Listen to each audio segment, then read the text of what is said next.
the X.com portion. We're going to scroll around on Elon Musk's X.com, formerly Twitter, and we're going to find some fun stuff to watch. Okay, people? Maybe I'll go, or maybe I'll like, I'll troll some people. Maybe I'll message some people or like comment on stuff, if I feel, if anything speaks to me, I will.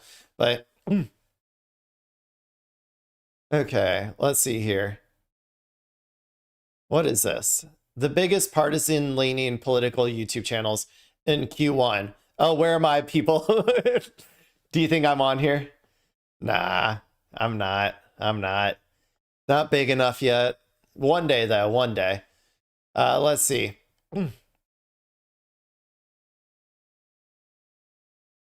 What do we got here? Turning Point USA plus 1.6 million. Is this like subscribers, or what are they doing this? Or like some sort of viewership index? Oh no, new subscribers added 1126 to 33126. Okay, 1 second.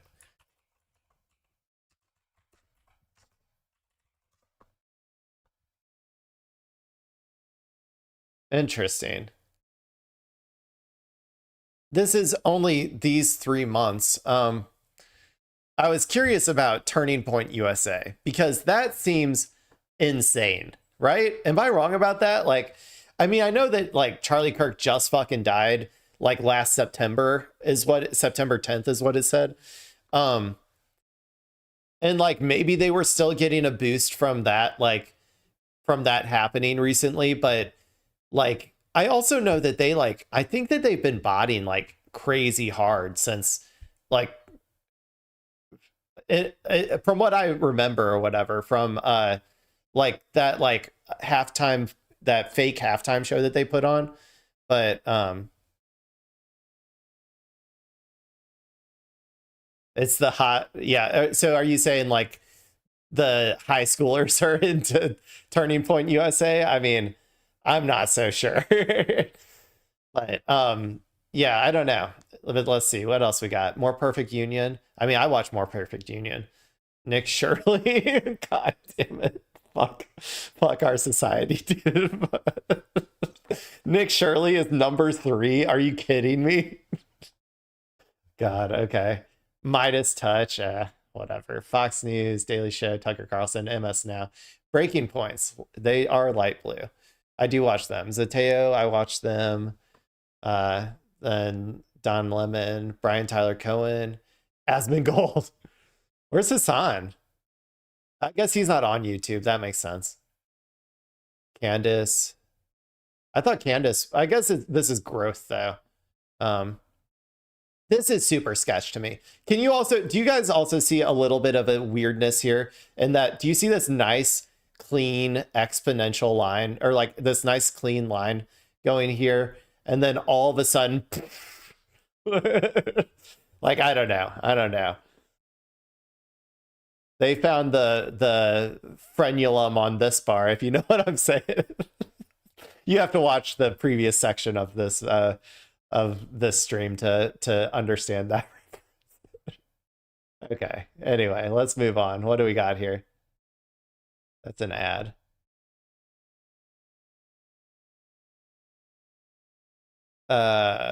Dude, oh my God. Okay, this is a response to this. I was seeing so much of this on my feed the other day, where it was like 3 posts in a row just blasted to the front of my feed through whatever, crypto funded algorithm boost they do or whatever to get it in front of you. And I was just like, why is this going so hard like on my algorithm or whatever? But anyway, hi, welcome to the New Democratic Party. We're not voting for Gavin Newsom ever. Please understand when I say we are now holding you centrist hostage. If you nominate the soulless silver spoon fail son, you will lose the election because we will not vote for him. You can nominate someone the people want, or you can lose. We know you'll choose the latter, so we will prepare accordingly. We suggest you do the same. So yeah, I mean, obviously Gavin Newsom, he sucks. He's probably going they're probably going to try to anoint him like they tried to anoint Kamala Harris or whatever. And I'll just say this, he's not going to win. If he is the nominee, he is not going to win. So that's why they should not force him onto us. And we should just get an actual left populist to go up there. Because if you can't win over the people like even if you don't like Hassan, if you can't win over the people that he represents, which honestly would be me as well, then you're not going to be able to win, and you're not going to be able to defeat fascism. Centrism has never historically been able to defeat fascism because they always end up aligning with fascists instead of actually fighting back. So let's see here.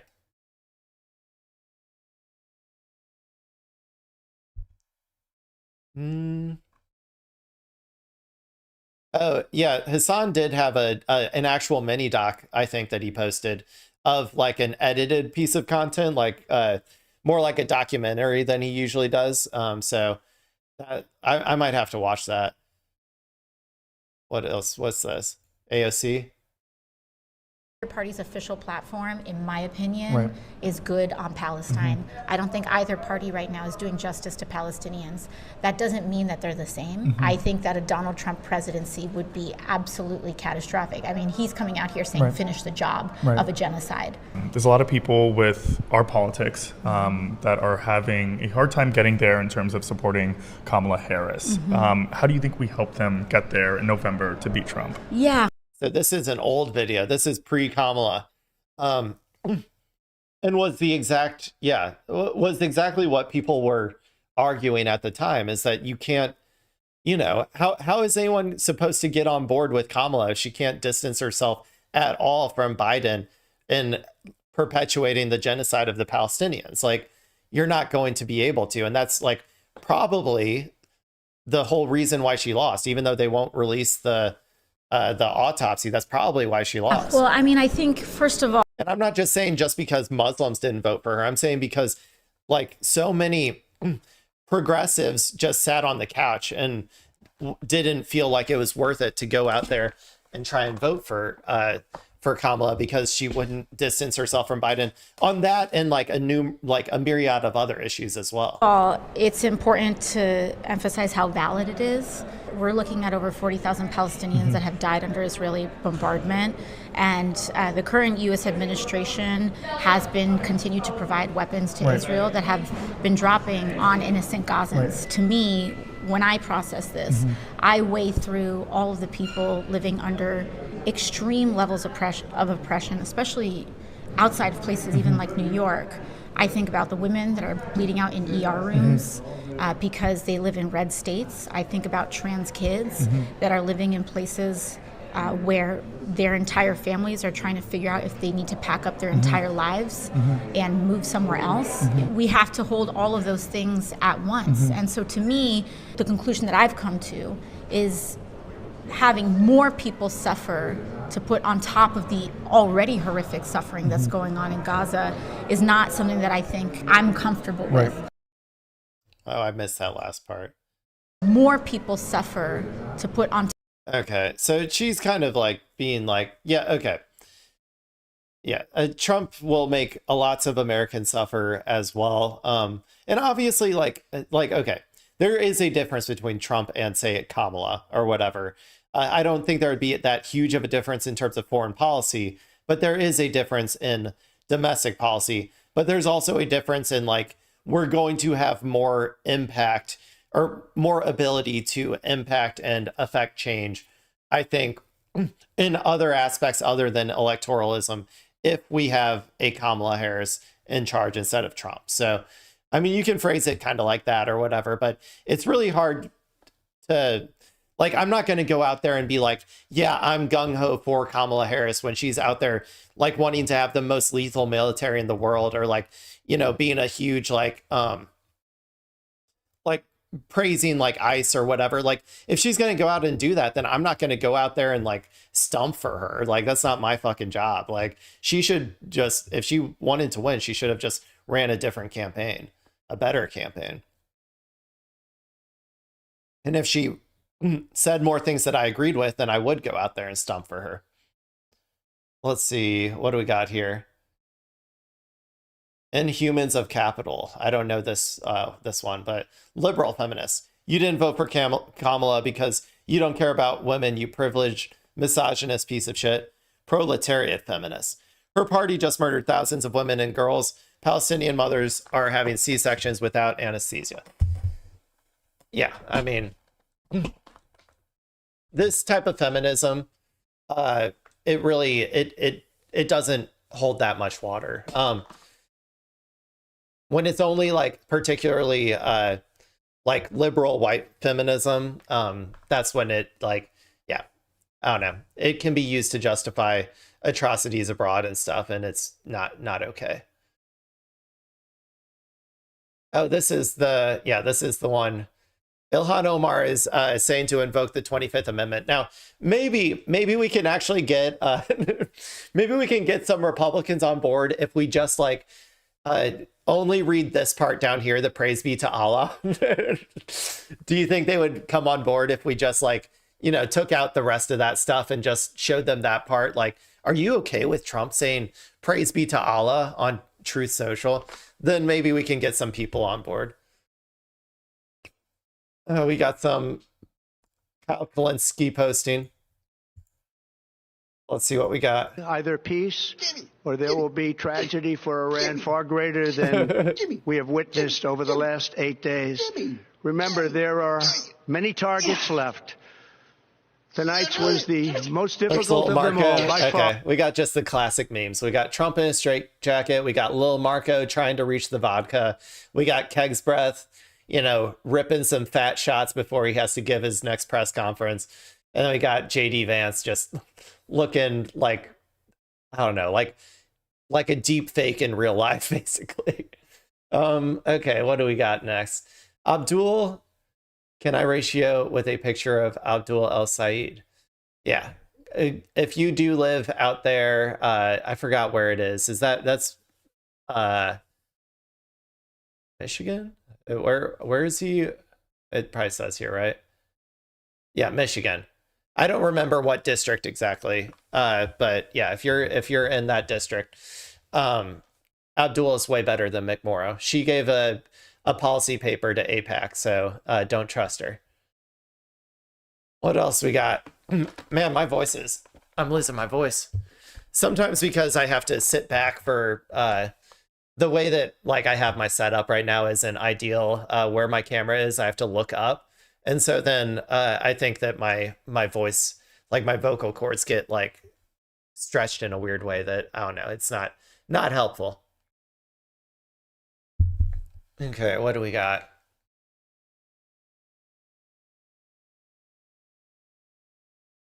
First look. Oh, I guess he's going to be, I like Caleb Heron or Huron. I don't know how to pronounce his last name. I guess he's going to be in Devil Wears Prada 2. I have not seen Devil Wears Prada 1, which is probably like, you know, for someone who watches, I'd say like an okay amount of movies. I'm not like a movie buff by any means, but I'm like, that is probably one where I'm like, I should probably watch it because it is a classic. But if they're making a second one, then definitely.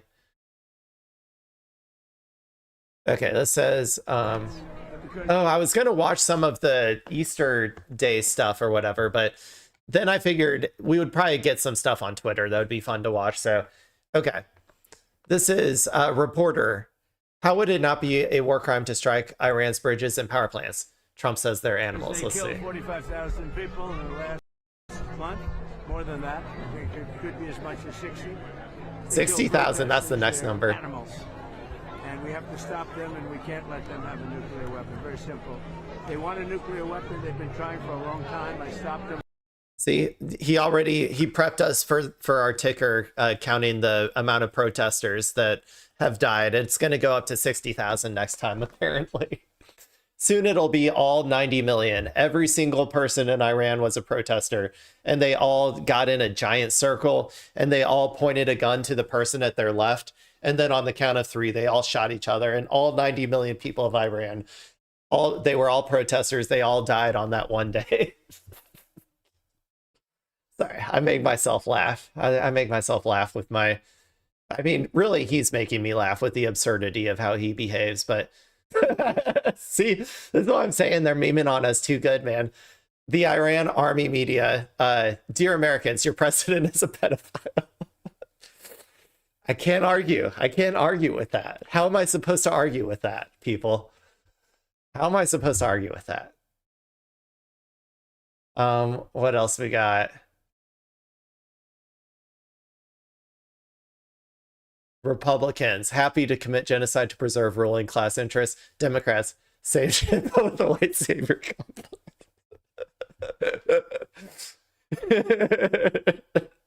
Okay, that was pretty funny. That was pretty funny. I like it. Well, what do we got? This is a little too long. Sorry, Medi.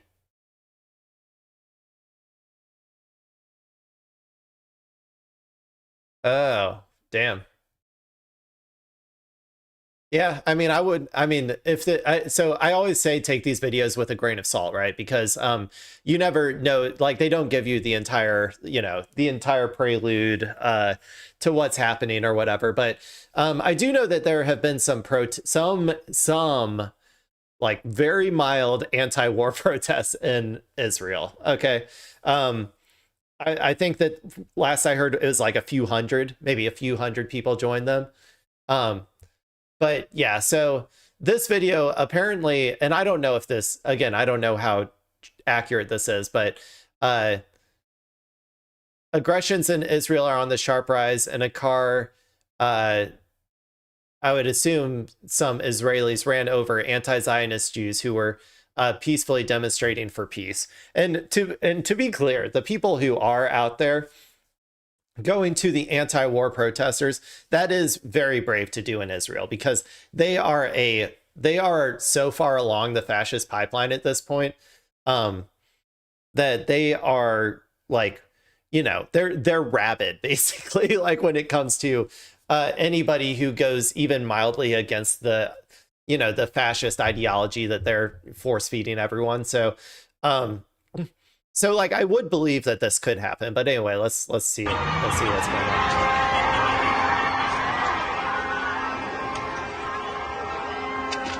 Yeah, multiple times. Yeah, I mean, I guess like I said, they're yeah.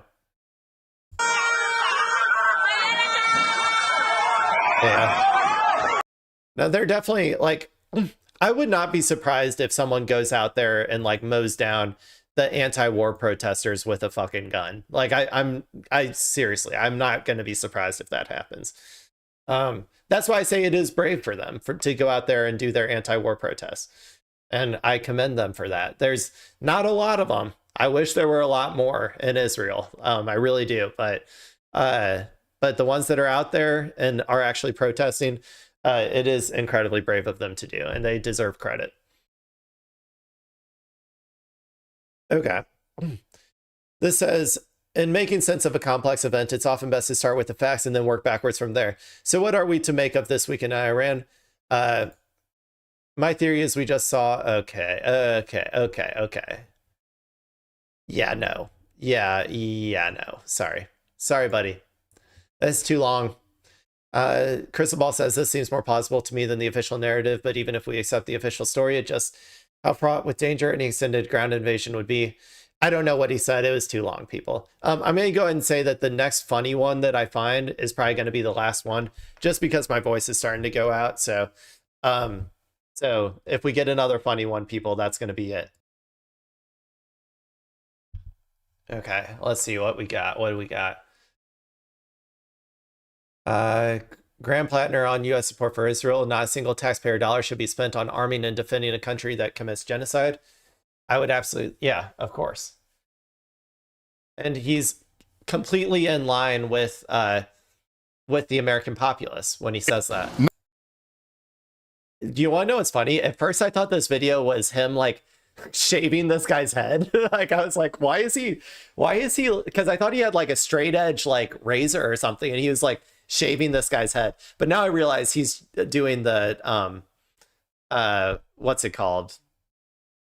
For deaf people. You know what I'm talking about. Not a single taxpayer dollar And should be spent on whatever. arming and defending a country that commits a genocide.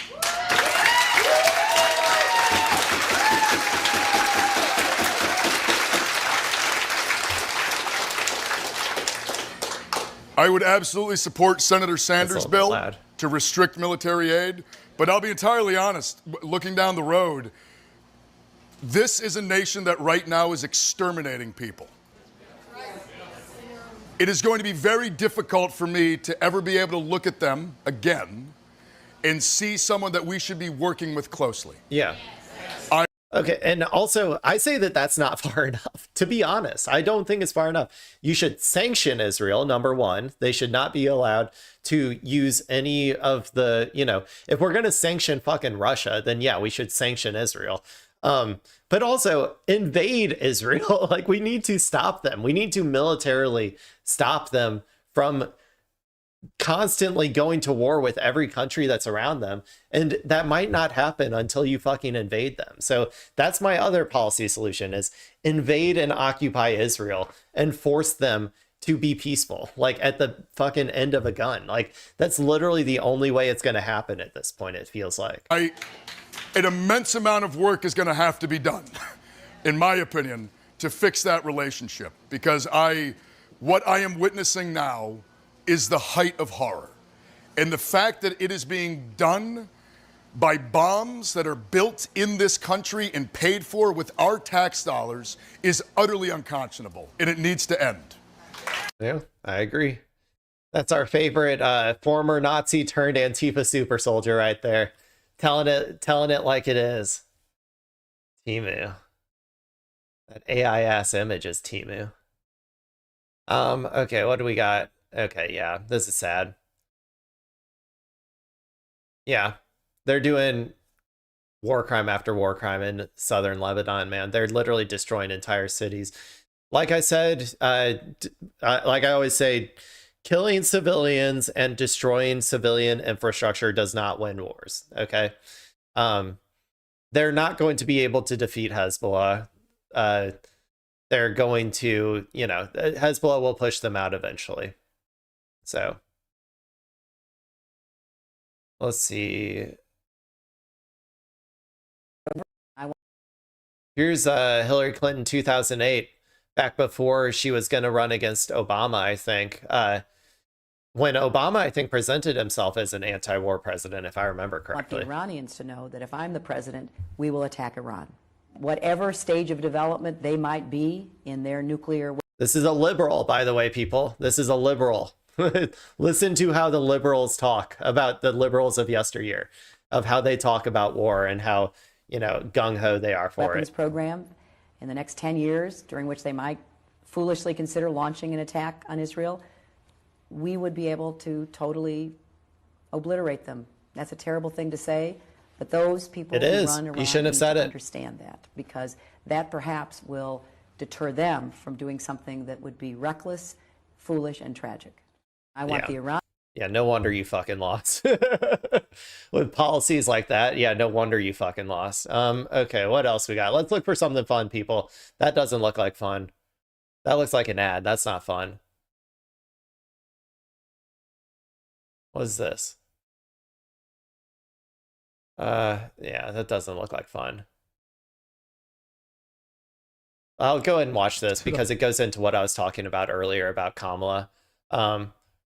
So this is Kamala talking about Iran. I don't know. This might have been before, like, I don't know exactly when this was, if it was in her campaign or not, but.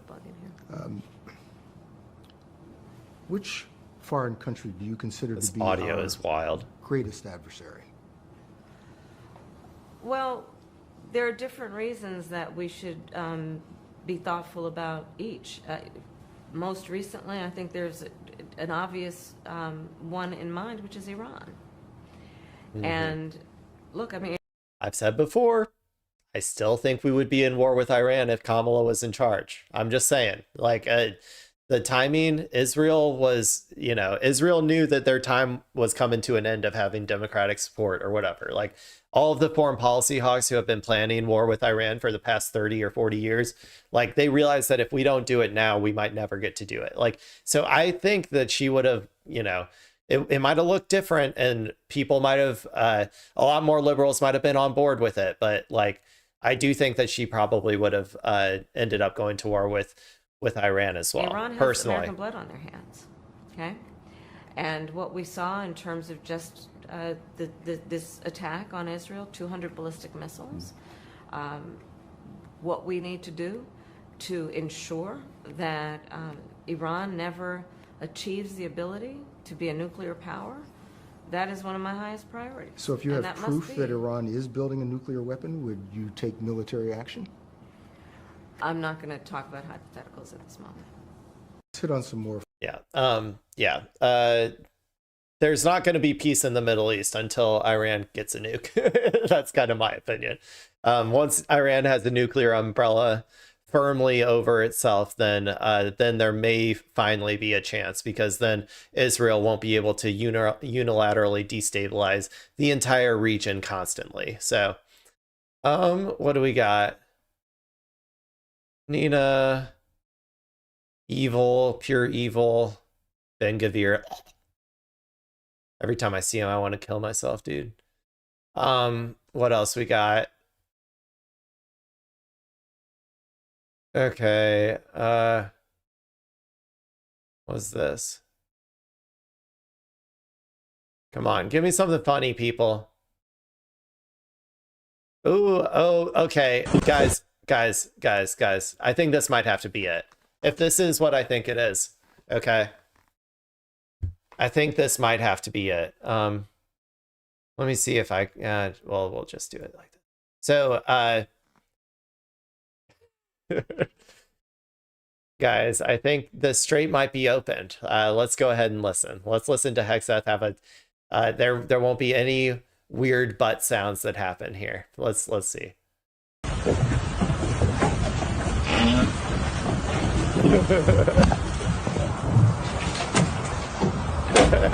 Good morning. Good morning. Good morning. Is that real? Is that real, people? Did someone just put a fart noise over that?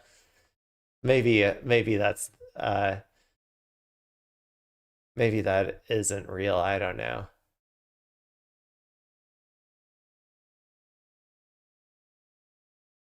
Well, okay, I'm gonna look for one more. That one wasn't funny enough. It was too short. Sorry, people.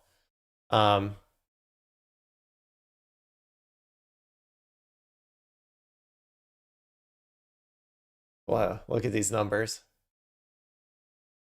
It's weird how Hassan would be the second largest blue dot if his influence on this Plattner was actually considered, and yet he was left out of Nate Silver's thing. Yeah, they're trying to pretend like he's irrelevant or something, by not like putting him in these things, I think, a lot. So, yeah, I mean, I think that is interesting. But what do we got?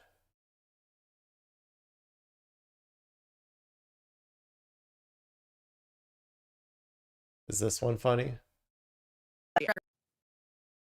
We've given enough attention to the disgraced idiot Republican who is allergic to taking responsibility for her public actions. Even in this conversation, her agenda is 1, covering her own ass, and 2, blaming the left. Okay. Sarah Longwell, one of the funny things about kicking the DSA hornet's nest is how much I've learned about my own role in formulating the game plan for Kamala's 24 campaign. Apparently, I was in charge. I organized the Cheney event. Dude, there's hours of tape. Wait, I don't even know what this is. About fighting democracy with a former Republican member of Congress was the right strategy. I stand by that. Go ahead. Okay, great. No. So I want to unpack this, because I've heard you sort of make, and you went on and talked about this with Tim, so it's not like you've never been in the Bulwark. This lady, I think she's the owner of the Bulwark. And for those unaware, the Bulwark is like a scorned Republicans, like, right, article writing, or like I think they do YouTube videos as well. But yeah, it's like never Trump Republicans, basically, who are they're firmly Democrats is what they say, but they do seem to prefer Republicans winning than letting Democrats win with like a left populist. Speaking to this, but I moderated one of those conversations between Liz Cheney and Kamala Harris, and I think I probably came on your show and we talked about this as a strategy, and I will say I did not pitch it like, hey, go on tour with Liz Cheney, but I was pleased to be there and did not think that Kamala Harris trying to appeal to sort of center-right voters who don't like Trump, but and in fact, this is most of my campaigns focused on these people. And so. Yeah, what people? They don't exist, dude. They don't exist. There's so few people in the center that are like this. And even I've said before, like the whole idea of left-right dynamics in America doesn't even make sense. Most people have a mishmash of ideology that like has no actual, like they don't even like live on the spectrum of left to right. They have some incredibly reactionary right-wing positions, and then they have some crazy left-wing positions as well. And it's all just muddled together in their I don't know, in their brains. And so like this entire even concept of trying to find a center, like trying to find the center is kind of stupid in and of itself. But yeah, they're the ones who are constantly telling Democrats to like find this person, this mythical person who doesn't exist in the middle to pivot to. And then Democrats keep losing over and over and over and over again by doing that. Eventually, it takes a while, but eventually people are going to wake up and realize maybe these people don't know what the fuck they're talking about. And I'm glad that it's finally happening. So this feels sort of like squarely a strategic repudiation of a lot of sort of, I would say maybe my thinking going into the election, although my thinking is much bigger and broader than who I chose to narrowly focus on myself. But tell us why you thought of all the things that you could say was the reason that this failed, you've sort of chosen to settle on that as a highlight of why it went south. Well, yeah, I mean, it should be obvious.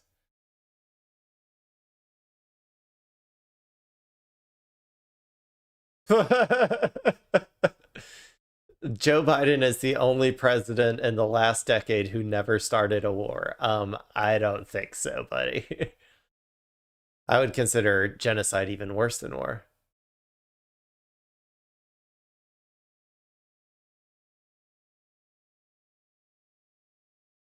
Okay. Come on. I need something fun.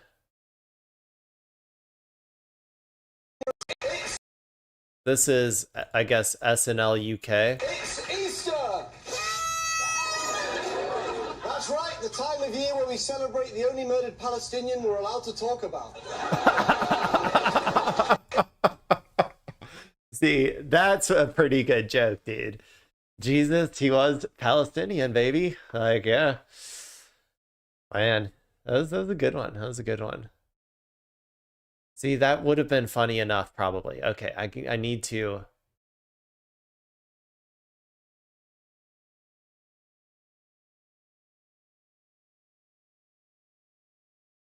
Okay, how about this?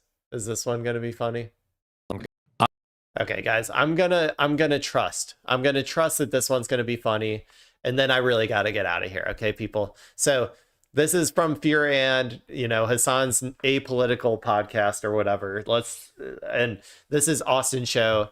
It says the text says, "Oh my God, he just keeps going." So I have to assume that he's going to blather on about something inappropriate and it becomes funnier and funnier. That's my hope, at least. So let's see what he's got. I took an edible last night and I got a little stoned and I got really hungry and I got the munchies and I was like, well, God, there's got to be some food around here. There's tons of snacks. Right? Tons of snacks. But there was some food on the counter. My dad. You ate my dad's food. Uh-oh.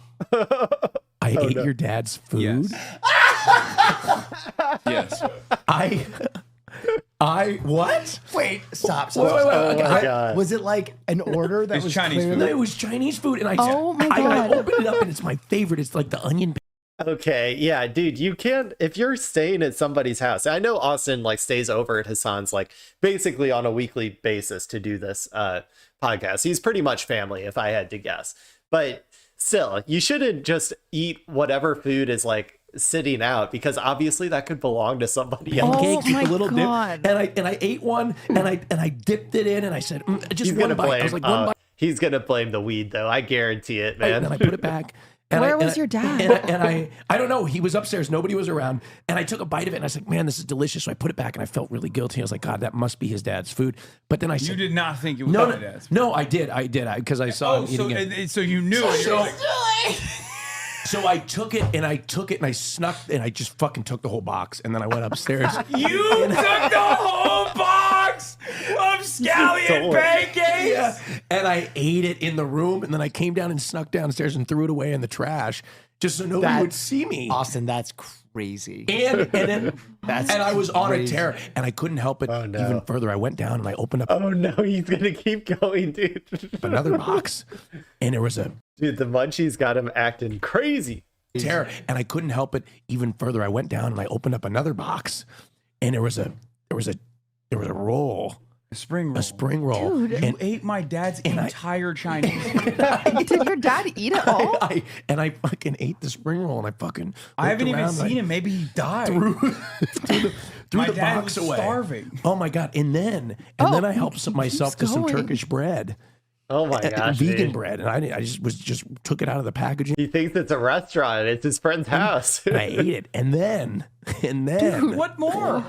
Give a mouse a cookie. And then I ordered an acai bowl and I got upstairs and I sat in bed and I rolled out a towel and I just ate that. You ate the food in my bed? Not your bed. Dude. I mean, one of my bed. He's such a pampered, spoiled little boy, dude. I swear to God. He is always just like, I don't know. He's always just like wants to be like spoiled and pampered. And I feel like he thinks he deserves a lot of things or whatever. And so, yeah, I mean, this isn't that surprising to me. Quite literally.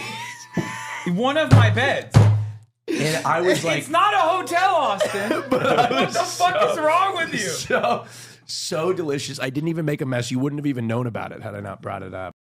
Oh my gosh. Okay, guys, that's going to be it. We're going to end with that one. I think it was pretty good. It got some good laughs out of me.